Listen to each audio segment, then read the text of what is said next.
Hey everyone, and welcome to The Rational Republican, a podcast where we look at complex issues facing us here in Oregon and around the nation. We'll try to address issues from a nonpartisan perspective and view our disagreements through a lens of respect rather than tribalism or divisiveness. I'm James Ball. This is Nick Perlasky. Hey listeners, how we doing? Today's podcast is brought to you by ProLift Garage Doors. ProLift is your one-stop shop for residential and small commercial garage doors, from openers, springs, and rollers to full reinstalls. They offer same-day service on all garage door repairs with no extra charge for evenings or weekends. Serving the greater Portland metro area, call today and set up your free estimate at 503-558-6349 or at proliftdoors.com/Portland. Again, that's 503-558-6349 or proliftdoors.com/Portland.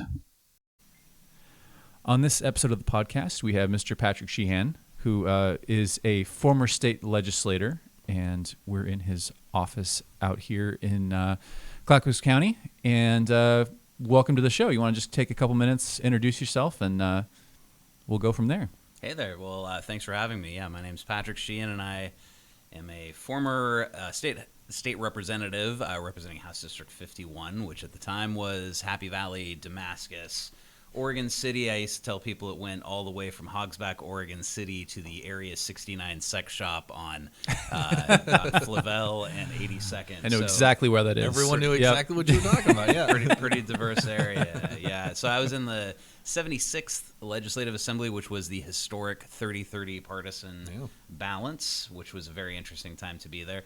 And now I am a real estate broker like I was before, and I dabble in some political consulting with my advertising background. And that's kind of where I find myself here in the pandemic land. So one of the things... It's a good band or something. I was going to ask about the 30-30 House. Like that seems like a really interesting time to be a part of the legislature. So you only served one term, so you didn't really have anything to contrast it against. Yeah, thanks for reminding me. Yeah. Sorry. For the forcibly retired. We're Republicans. We all lose a lot of elections collectively. Yes. So, well, we had redistricting happened, and it was consensual between the two chambers, but it was under a very, very heavy threat of going to the Secretary of State, which was Kate Brown at the time. And my own caucus made a deal with the Democrats to throw two of us under the bus and they thought we had the charisma to get over it. Jason Conger's district shrunk, but he had the same people. Mine changed by 70% of the districts changed. Wow. So they basically pivoted the district to where it now, it's redistricted again now, but at the time, it went from, I believe I had 500 voters in the city of Portland, and it went to 15,000. Wow. So it was very difficult to overcome, and the Democratic superstar is the one I was running against, Shemia Fagan. That was the other thing. About that too. Yeah. I suppose if you're going to lose, we had known. Right. If only we had known. Well, hey, I dispatched Cheryl Myers before that, who is now Shemia Fagan's Deputy Secretary of State, who has been appointed to a bunch of positions that she didn't deserve for 10 years before that, and at least Shemia is competent. Cheryl Myers definitely isn't. But if you're going to lose to the most successful Democrat in Oregon. Hey, yeah. At least I'm not Matt Wands, lost to Chris Gorsuch. Come on, Matt. We'll get him on just to give him a hard time for that. Catching strays over here. Matt's one of my best friends. I'm going to make sure he hears that. So I think it's worth pointing out, and this since you mentioned redistricting. So redistrict every 10 years. And so 2001, 10 years prior to that redistricting, is when the Democrats walked out to deny quorum, similar to how Republicans have done in the last couple of sessions. And it was over redistricting. And if my memory serves, it was because the Republicans had a set of maps, and the Democrats knew that if they could somehow stall long enough, those maps would then go to the Secretary of State, who was a Democrat. Bradbury, I want to say. Yeah, and who would then redraw the maps however they chose. And so that was them denying quorum to try to rig the maps in 2001 and successfully rig the maps in Very 2001. successfully. That goes down as one of the biggest screw jobs, was the original Bradbury The maps. 2001. Yeah. Yep. And so then that demo. when you have those maps going into the 2011 redistricting, now you're just tweaking around the edges. Some get really changed and some districts do not. But your status quo, like the maps that you're starting from, are so skewed to the left that just a few changes and we go from a 30-30 house to what we have now, which is what, 12? 37-23, I think. Yeah, Something like that. It's just shy of a supermajority, I think, in the House, right? Yeah. Well, it's interesting because when you're redrawing the maps, you're really not supposed to start with any map. You know, you're supposed to just account for changes in population, and there's very clear direction that it should only be communities of interest and geographic boundaries. So things like mountains and rivers and incorporated cities, all those things matter, and they oftentimes are ignored. And this latest version, I remember looking at the proposals that were coming out and watching Salem as one of the hotly contested areas. And in Salem, there were random suburban streets that had district lines going through the middle of them that don't make any sense. I mean, it's one thing to put something on Sunnyside Road, right? That's a major road. Yeah. But if you're putting it in a neighborhood, it doesn't make a whole lot of sense. Well, they were talking. I mean, I think the Yale, I think it was Yale, did a study and graded our districts as an F because it split school districts, it split precincts, it transversed the Cascade Mountains. We were joking. The congressional districts, not the state districts, but congressional districts.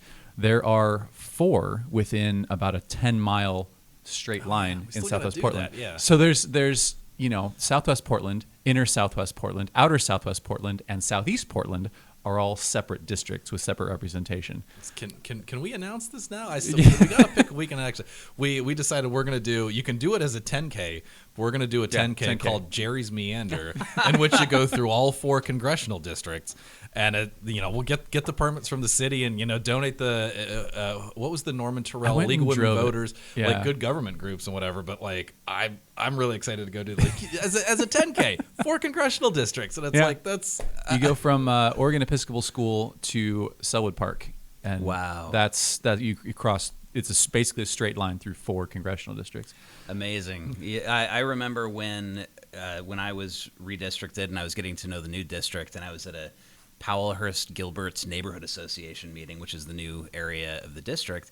And I mean, these are hardened Democrats that go to those meetings and that run those meetings, and they were really angry because they had so many different representatives and senators and these are people that are engaged that actually call their representatives, and they had 4 or 5 different reps and the senators, and they were spun up about it, and these are Democrats. Yeah. They were used to distribute that population so that it took away any Republican advantage in places like Oregon City. Yeah.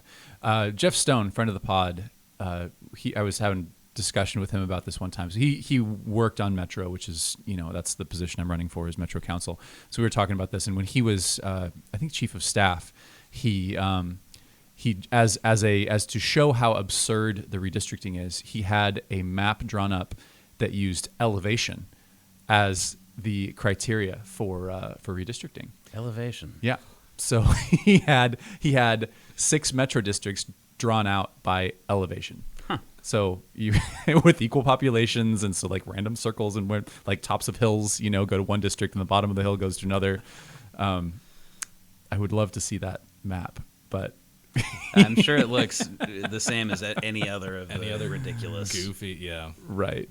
That'll be a good YouTube. We were talking before the show about why we don't get any hits on YouTube. That's YouTube content. There you we go. Can just have the thing. I'm flash on not up sure there. it exists anymore, but he had it drawn up to explain So- how absurd it is. What drew you to politics in the first place? What made you decide to run, and any kind of good stuff like that? A million years ago, I had this very small advertising agency, and I was based out of Southwest Portland, kind of Barber Boulevard area.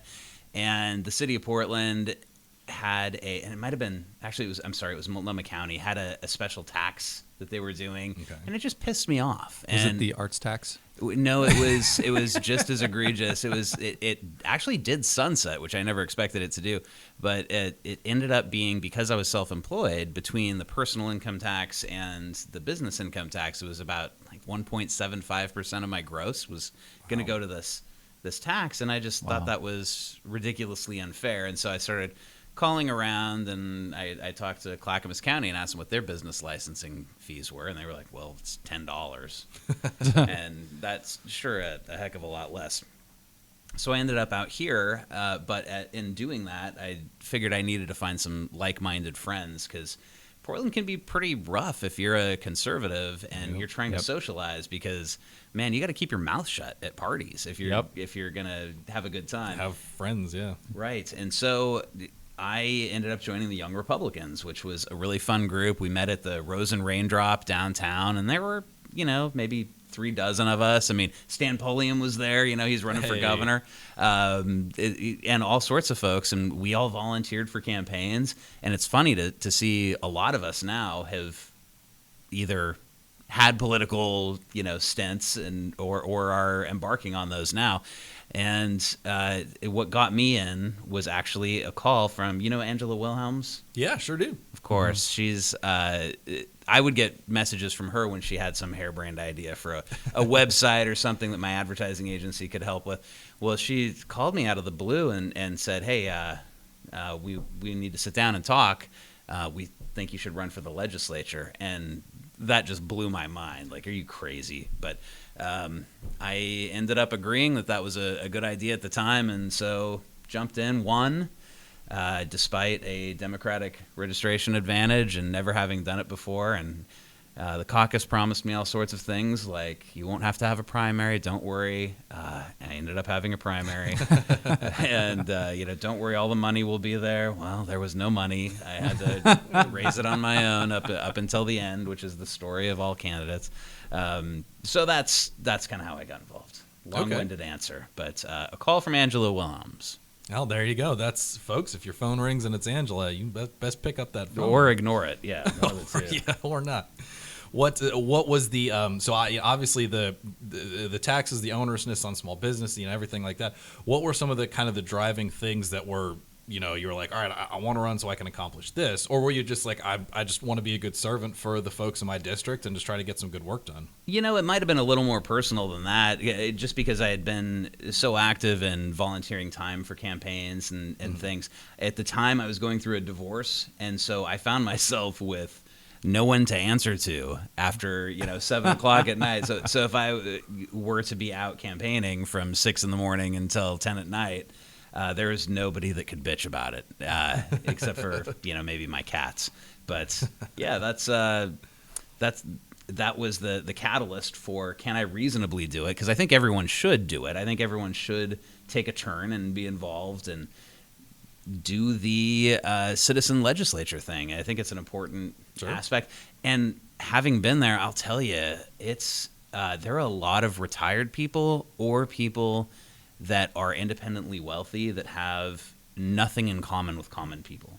Yeah. And that's so dangerous. And when I was there, we had this terrific flood of new blood, where you had like Katie Ayer, we had Sean Lindsay, you had Matt Wands, Jason Conger, and Mike McLean. Just really brilliant people. And Julie Parrish, of course. Yeah. You had these great people that were young, and they were full of ideas and energy, and it really upset the apple cart. And I think that's healthy for a democracy. I think that's one of the hard things about the legislature is you have to spend hundreds of thousands of dollars to win this seat that pays $32K a year. Yeah. I think it was 24 when I was there. It's 24 at the time. They've raised it, but unless you are retired, independently wealthy, or have some sort of circumstances that allows you to take off for 6 months every other year, you can't do it.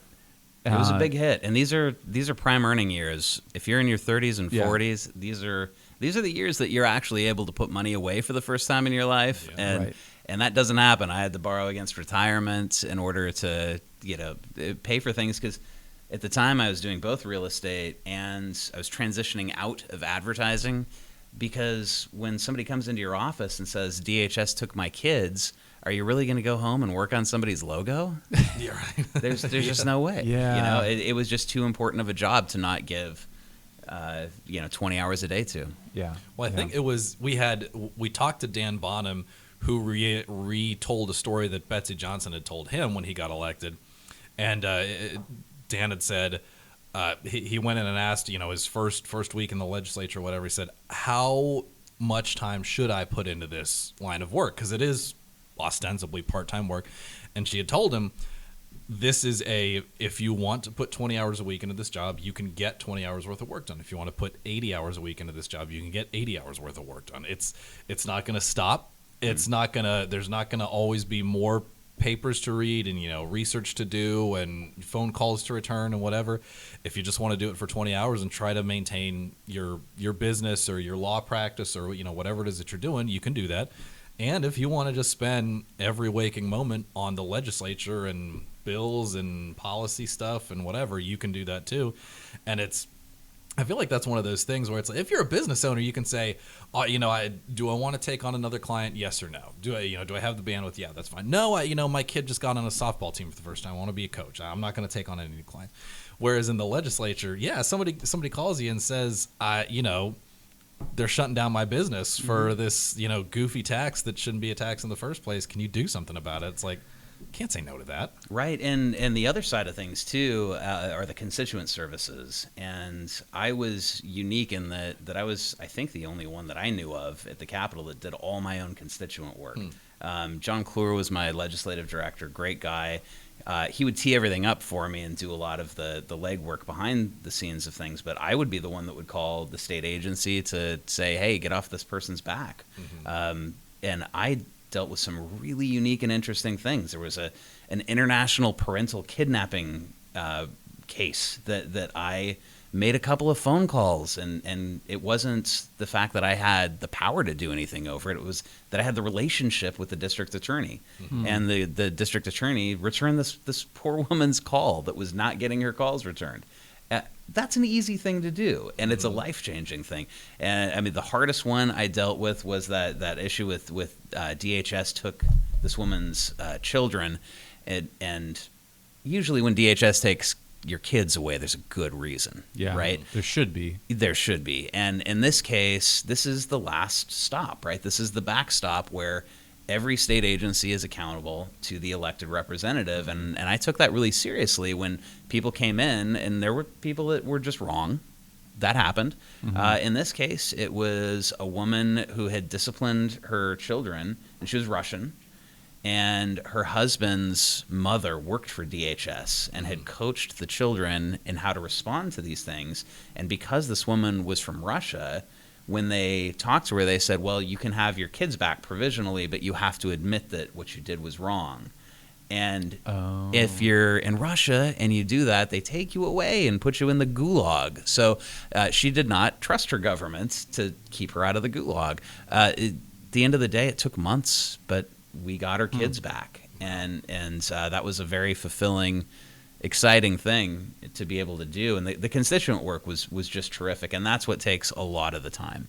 And I really believe that if you're doing the job right, you're doing half of your time is on policy and half is on constituent work. Because the policy, it's so slow. It's so difficult to get substantial things through. And the political labyrinth that's there. I mean, the time of year matters. If there's an election coming up, I mean, Tina Kotek just flat out put out the law that said that any freshman Republicans bill in the short session, the 35-day session or 30-day session, 35-day session, that any piece of legislation that we put out would be automatically killed. And I had a really important piece of 911 funding legislation that's super wonky. I won't go into the details of it, but it was my sheriff asked for it.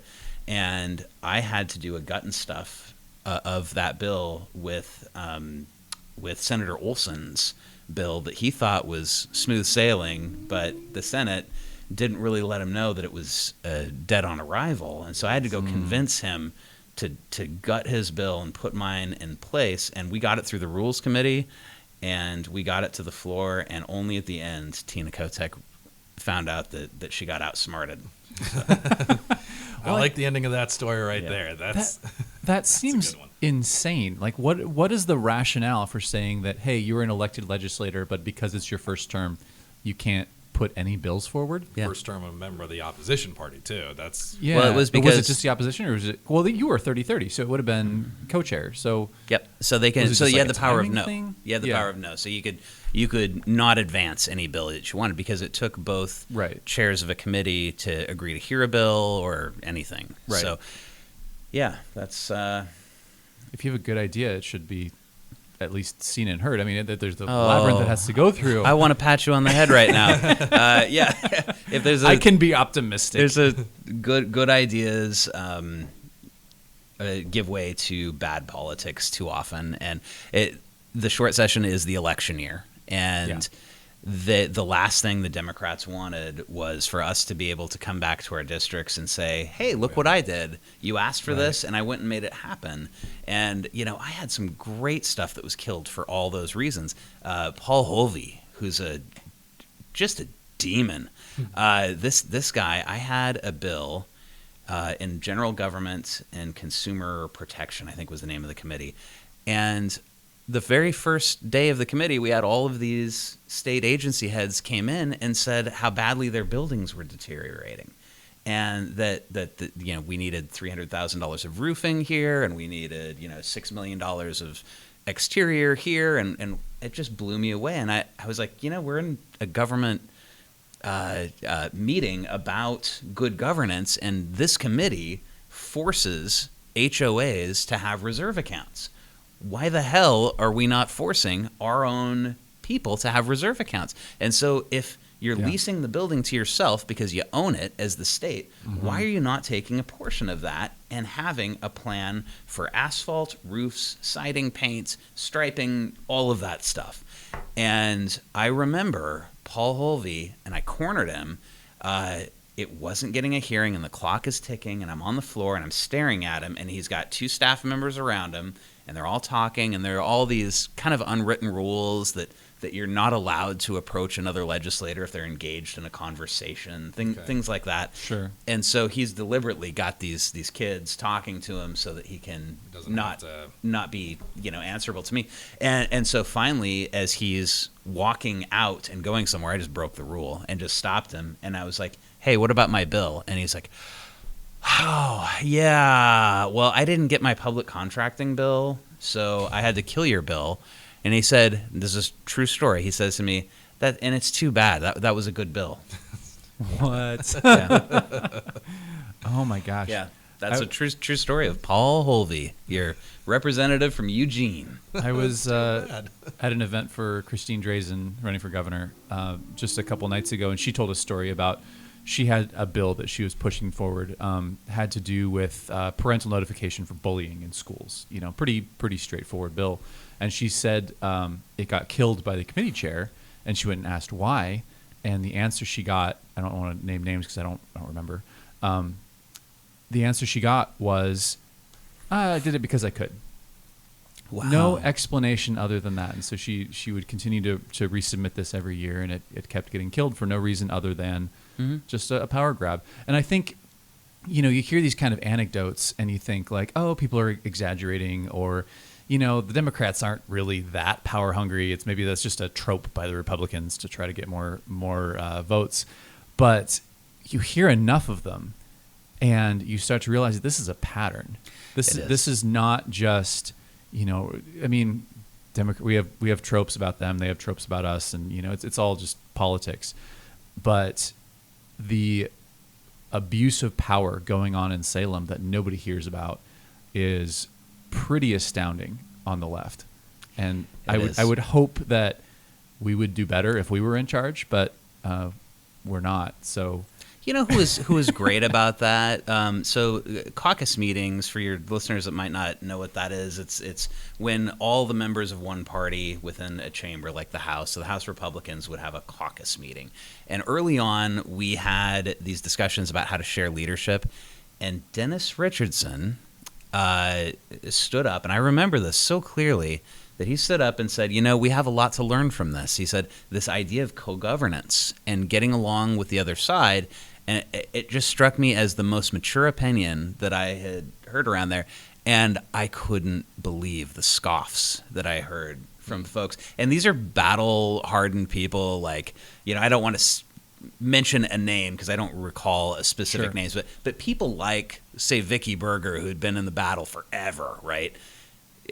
She's dealt with minority memberships in the House and what that feels like. And so every one of them is grasping on to, how do we get out of this? How do we get the majority back so we can do something? And for Dennis to make a statement like that, I thought was really telling of what a great character he had, and just a guy that I just always looked up to. Yeah. Definitely a loss for the state. Definitely. Party politics aside, there's just giants of the Capitol building down there in Salem, and that's Oregon. Well, all Oregonians lost something that day, and it's just And it's I don't want to give the impression that this is what it was like all the time, because in the 30-30 balance, it was actually pretty friendly up until it was election time. And I'll tell you a story, and I will name names.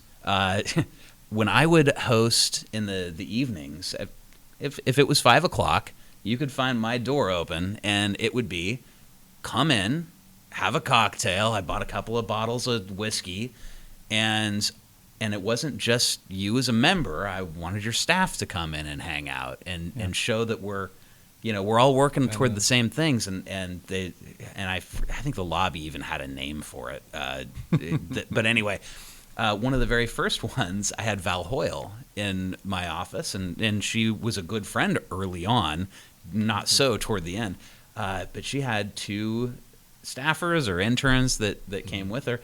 And I remember the next day being down in the little Cafe Today area of the legislature, and somebody came up to me and said, one of Val's staffers recorded your entire interaction. What? Yeah. Not trying to catch something? Just trying to catch something. Oh, my gosh. And Val herself, we maintained a terrific relationship for months and months and months. Mm-hmm. And she was in charge of Democratic campaigns. And I remember so vividly sitting down with her in my office, and she, had a glass up to her lips, and she was like, gosh, I wish this would go on forever, but I guess it's got to end. And I said, well, what are you talking about? And she said, well, I have to take you out. Is what she said, word for word. Well, I have to take you out. And I was like, what do you mean you have to take me out? She said, well, I'm in charge of the Democrat campaigns. I'm against you. Yeah. I've got to do this. And I was like, what about this? All of this great work that we did, and all of the compliments that you've paid me, and for my stance on the death penalty, to all these things that we met and found common ground on. It was a really, really sad moment when that was clear that none of that mattered. And boy, I've seen that more than once. So I've read. Certainly, I mean, you just mentioned Angela Wilhelms. I've read Gary Wilhelms' book about his time in the legislature, and I've both pre and post, just in general, what his life has been like.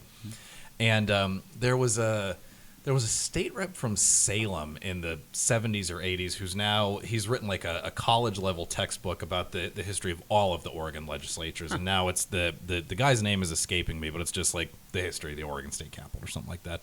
But in both of those books, you can go through and just find legion amounts of stories of Republicans and Democrats can get along, and you can still go campaign again, and it's like, hey, like, you're pro-choice and I'm pro-life, or you're pro-death penalty and I'm anti, whatever it is, and the best ideas will out, and some people win elections, some people lose elections, whatever. But there was enough of a camaraderie in the Capitol of, it's just like, we're all getting stuff dunked on us, and we're all getting calls from all over our districts with, people experiencing real problems that it's on us to solve, and it's on us to make sure that, state agencies are running efficiently and responsibly and providing the service that they need, all these important jobs.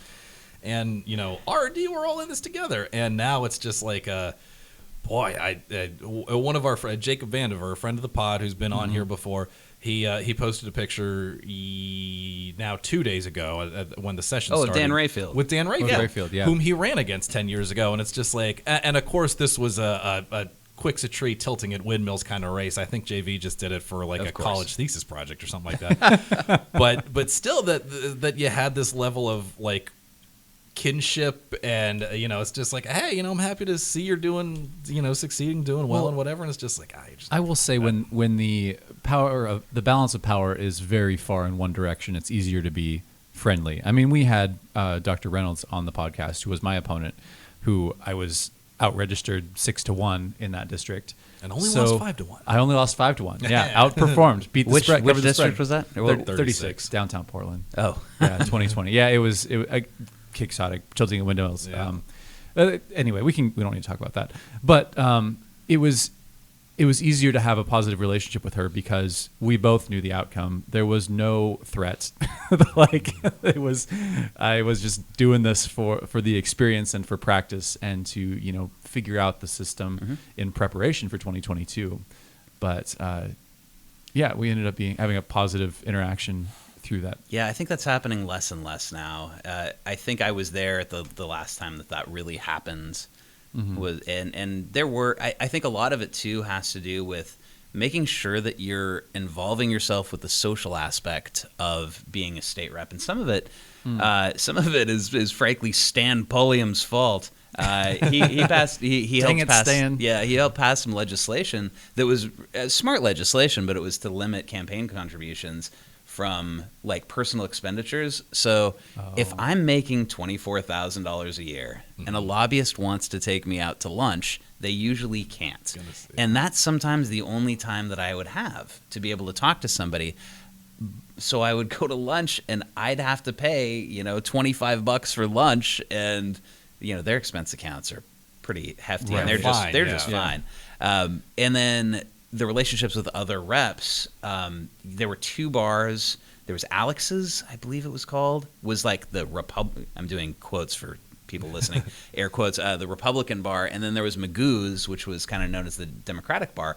And, the mayor of Magoo's was, of course, Mike Schaffler, who's the great Democrat, turned Republican now, but he was just a phenomenal guy, Mike Schaffler.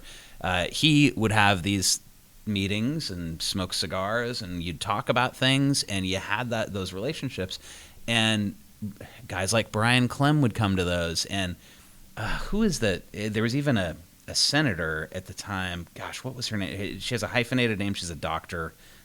She's real short, but she would, I forget her. I know she's still there, but she would come out to Alex's and get a cocktail and an appetizer, and you'd sit back and have these discussions and build those relationships, and that's really important. That Breeze Iverson? No, she's Senate. Never mind. Yeah. Okay. I'm just thinking short female with hyphenated last name. With a hyphenated last name, yeah. Well, so we talked to Bill Post, and I love Bill Post. My gosh, he's another good radio guy. So it was fun to kind of have a conversation because he'd been on a microphone for years. Yeah. It was I only bring it up because it serves the point that we had when we just walked out, and he was like, "There's this rep's office." Because it's relatively close quarters in there. And he listed, there was 5 Democrats that he was sitting around, and he was like, "This guy's really good. This guy's really good. And we have a great time. That person's no good. That guy's a bum, or whatever." And it's just like, yeah, you're not going to like everybody. You pick any assortment of 60 people, there's going to be a couple that anybody doesn't like or whatever. But it was he had so many great stories, just ticking them off just as we were walking down the hall right next to somebody's office.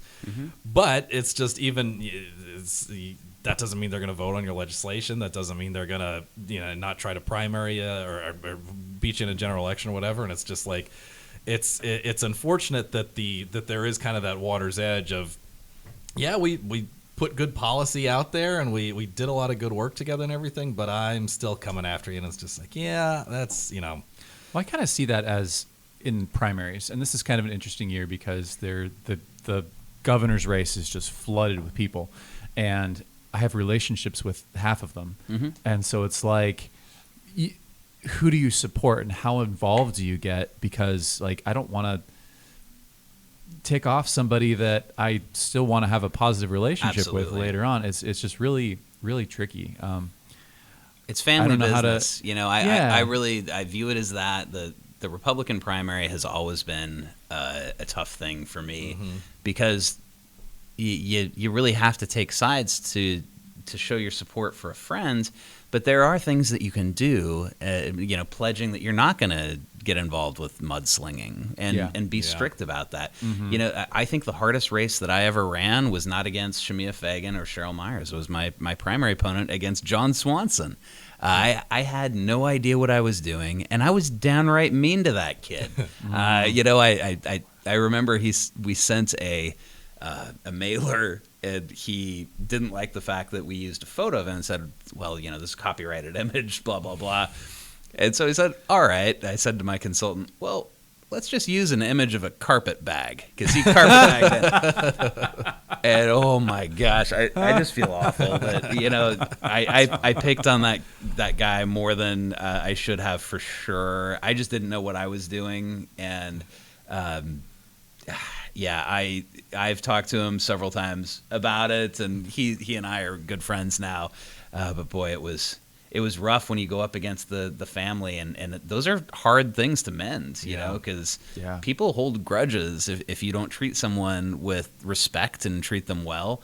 And I definitely looked for my competitive advantage, and sometimes I went a little too far.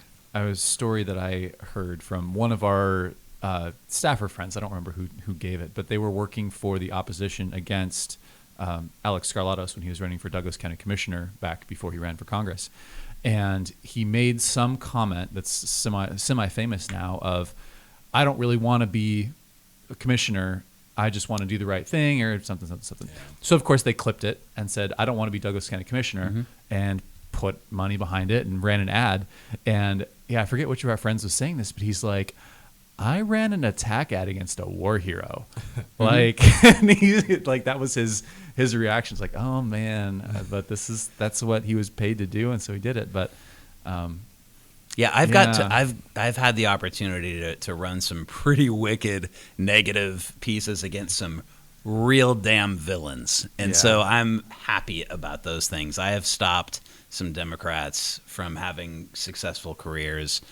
Eddie Morales is probably the most notorious, who's a Gresham city councilor. He's running for mayor, and he was the heir apparent to Blumenauer's seat. And not anymore, because I exposed all sorts of terrible stuff that this guy had done, and it was brutal. And he is no longer on a path to take over Earl's gig. Well, hey, that's Diego Hernandez, right? The state rep from out same Troutdale, Gresham, East County somewhere, and kept winning races, and it's like it's well known that like the guys that like committed sexual assault like multiple times, and there's all kinds of women coming forward, and finally his own caucus had to just be like and he ended up having to resign the seat. But it's like, if it wasn't for Mike Neerman, that he would have been the first person to get kicked out for sure. And it's just like, there's some bad people that do some shady stuff. You assault people, like, can't have this job. Sorry. Yeah, and that's relevant. That's super relevant. Things like they attacked Sean Lindsay for using his legislative dollars to get on a legislative trade delegation to China that I was on with him, and I actually used airline miles to get over because I just didn't want the optics. But it's a completely legitimate expenditure. It's part of your job, yeah. And they had a full 8.5 by 11 flat mailer that had a picture of a pirate ship or something, and Sean Lindsay's trade junket and all this nonsense. When they have budgets that are $900,000 to run against you, they've got to make mountains out of molehills, and that's a lot of it is just white noise. People just don't pay attention. Well, it's not persuasive. Another person that got in trouble for taking trips on campaign money, Jennifer Williamson, but because she was heir apparent to Secretary of State, all sorts of stuff, and had to resign over. But she was taking vacations. She's going to Hong Kong, Maui, it's a lot of stuff. And just so the way Oregon laws are set up is you have wide berth to spend campaign money on a lot of things. So she didn't break any laws, right? Technically. But she spent a lot of money on a lot of trips that had really nothing to do with being a legislator or campaigning. So, Well, I can tell you that China trip was work. Holy cow. I mean, it was a once in a lifetime experience for sure. But man, it is muggy, and our days were just 6 a.m. till 10 p.m. every day. Wow. And it was brutal because every town you stopped in, they had a major lunch or dinner or something with just tons and tons of food. We were so tired of banquets by the end of this thing. Oh my God. Well, so I got to ask. I know. Ask about general political involvement now, but I know one of the things that you're doing is you and I are we're both on the Dorchester board. You're running it. This is your thing, and I'm very excited to be a part of it. But how did you get involved with the Dorchester Conference? What's kind of the vision for it? What are we hoping to get out of it this year? Oh, well, thank you for asking. Yeah, and thanks for your service on the Dorchester board. It's going to be a great time this year. You know, I've always gone to Dorchester back when it was in Seaside. Mm-hmm. I don't think I registered for the conference for the first maybe 10 years I went. You just showed up. I just showed up. I'd never participated in like table topics until I was elected. And before that, it was a great party. You'd go down and rent a beach house with the other young Republicans. We'd throw some giant bender on the Saturday night that everybody would be talking about for weeks. And it was super fun, and I would go play skee ball while everybody did their nerd political stuff.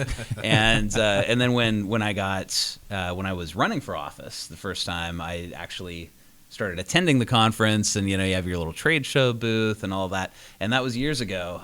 And I really value the conference. It's just a terrific place for like-minded people to get together and hear some maybe opposing views. The Dorchester board is an interesting place because there's always a lot of really opinionated folks with ideas of how the conference should look, because Bob Packwood started it, and it was supposed to be an invitation-only conference that was supposed to focus on the moderate side of the Republican Party. And I am a advertising guy at heart, right? And so when we had the opportunity to get Roger Stone out here, I was all over it, man. And I was playing the boogeyman with Willamette Week when they would call and ask about the Roger Stone stuff. And, I just casually mentioned, smoking cigars with Roger. And, we brought up the attorney general race, all this stuff, district attorney races, which ended up, he was 100% right. That's the new battleground, is district attorneys. Anyway, the conference is going to be a blast. We have it now at what used to be Mount Hood Resort, or the resort at the mountain. Now it's called Mount Hood Resort. It's in Welch's. There's a golf tournament the morning of the first day of the conference, which is Friday. We're going to have an awesome 2-hour panel on the state of Taiwan and what does an invasion look like in Taiwan. And we're actually having some pretty heavy-duty diplomats from Taiwan there, along with a combat journalist. And and then we're going to have a vote on should the U.S. defend Taiwan if they're attacked militarily, which is a pretty controversial topic. And so Dorchester is always about controversy and those things. So I'm excited that we're going to stir the pot a little bit with that. And of course, it's also a terrific party, and we're getting the permits to actually have a block party. Where cool. We have the golf villas that are these big party houses. We've designated them as such. So the old Dorchester tradition where you would go to find the houses that had the parties in them, we've designated this one little strip that's just a short walk. I mean, it's right across the street from the hotel room. So it's going to be a blast. We're going to have the gubernatorial debate. We're talking with the GOP about combining, although Dorchester is an independent of any political party. We still have to have those discussions, whether that makes sense or not. Sure. But it's going to be an awesome conference this year. I'm really excited about it, and I'm excited you're a part of it. Yeah, no, I'm tremendously. This honestly is only the second time I've attended, but yeah, the first one was just like you say. It's just, there's all stuff all day. You can learn as much as you want. You can network as much as you want, and then at the nights you can drink as much as you want. And that's I mean, it sounds dope. But like that's how friendships are made. That's how stories are formed. Everything. So a very, very prominent lobbyist was at one of these things. He's a conservative guy, and he's a good friend. And it was 2:00 in the morning. I remember because at 1 o'clock he pounded on the door and I was like in bed. So I, threw on some jeans and opened the door and he's like, hey, Sheehan, we're moving the party in here. I'm like, all right. Cause I had one of those golf villas and it was like 2 o'clock in the morning. And we're having this really vigorous debate. And I forget what the topic, I think it was on Jonathan Lockwood because most of the people hated Jonathan Lockwood and I love the guy. I think he brings, I think he's awesome. And so I was defending Lockwood and all this stuff. And this lobbyist, he was like, damn it, this is exactly what Dorchester should be. and I agree. It's this exchange of ideas and it's fun and people get to express these ideas. And, that next morning they were some state rep was too cheap to buy his staffer a room at Dorchester. and so I got up and I'm walking through the living room and there's this intern sacked out on the couch that we don't know. And he told me that. I'm like, all right, man, I'll buy you some breakfast or something. Jeez. Well, we are just about out of time. So normally we give people a heads up before we end the show and with we forgot to. So that's all right. One of the things we like to do at the end of the show is ask our guest who their favorite Republican is. So this is the first you've heard of it. Apologize for not giving you a heads up prior to the show. 30 seconds. We'll just talk with Nick. And also apologies for anybody watching on YouTube. All four of you, the camera died about 5 minutes ago. So anyway, you're missing our beautiful faces. I know. Here. Sorry about that. It's hard to name one specifically because there's so many different metrics. I think the Republican that I learned the most from was Bruce Hanna, and he was in charge of our caucus. He was the co-speaker of the House. And I said this on the floor of the House during our, last comments on the very last day. And I believe this wholeheartedly. I learned more from Bruce Hanna than I think anyone except my own father. And the way he would run meetings were brilliant. He knew where there were lines. And this is something that I have gotten a lot better at, because when you go into a situation like that, there's a real tendency to want to go along to get along. Mm-hmm. And I see that in a lot of them. And Bruce would hear every single person at the table, not just listen to him, but hear him. And we'd go around the table. Everyone would have their say. And then when Bruce Hanna would take off his reading glasses, you knew the decision was coming. and he laid it out for you. And it was brilliantly collaborative, but so assertive in the way it was done. He's just a brilliant guy. And the way he just kind of walked away from politics when he was done, I was not able to do that. I know the rest of the freshman class of legislators that I was a part of, everybody kind of had scars from the whole experience, and it took some of them quite a while to get over.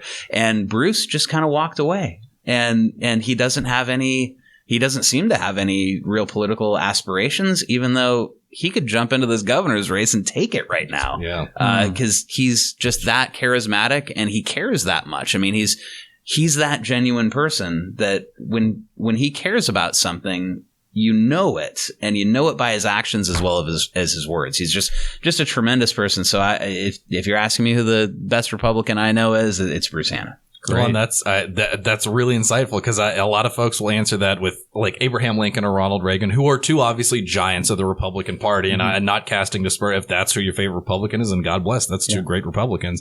Or Tom McCall comes up and it's like, oh, should we talk about it in Oregon? Right. Well, Tom McCall was really good, and obviously that's great. But you can read legions about it all. These guys, and they have these titanic places in Oregonian Republicans' minds, and somebody like that who probably hadn't gotten a lot of airtime, and probably not. I mean, of course, we've all heard the name before, but it's not honestly something I couldn't tell you some of the bills that he's written or where he represents. And now it's like, cool, I got some homework to go do, and I learn a little bit more about somebody who's, to somebody to whom we should look to emulate. So that's absolutely that's good news. He was right a terrific there. Guy. Great. Well, Patrick, thanks so much for giving us the time, letting us come out here and talk with you. That's it, listeners. We will talk to you next time. Thanks for listening to the Rational Republican Podcast. Your hosts are James Ball and Nick Perlosky. The show today is brought to you by ProLift Garage Doors of Portland, serving the greater Portland metro area for all your garage door installation and repair needs. If you'd like to get in touch with the show, you can email us at james@jamesaball.com or follow us on Facebook, Twitter, or Instagram. You can find our episodes at jamesaball.com, Apple Podcasts, Google Play, or wherever you find your podcasts.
Thanks for listening to the Rational Republican podcast. Your hosts are James Ball and Nick Perlosky. The show today is brought to you by ProLift Garage Doors of Portland, serving the greater Portland metro area for all your garage door installation and repair needs.